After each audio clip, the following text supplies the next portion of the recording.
Hey everyone, in this video, I'm going to break down Holo AI and help you decide whether it's actually worth using for your marketing content or just overhyped. Quick note before we start, this video is for educational and awareness only. I'm not sponsored by Holo AI or any competitor.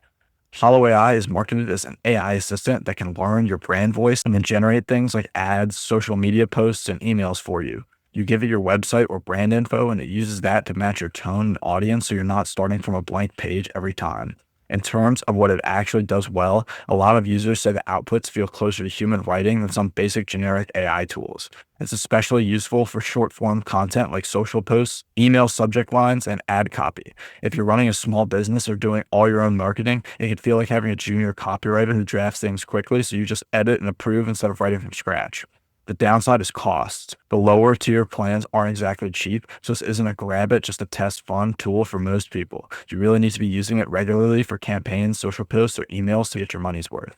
Reviews are mixed but interesting. A lot of people praise the speed, ease of use, and the way it picks up a brand voice. On the other hand, some negative reviews claim about buggy behavior, occasional grammar issues, and outputs that still feel a bit generic if you don't give it a clear instruction. A few users also point out clusters of very similar 5-star reviews, which make them question how organic all the praise really is. So here's my take. Holo AI can be a solid tool if you're already creating a lot of marketing content and you just need help keeping up with volume. It's more like a fast assistant or junior writer than a magic set and forget solution.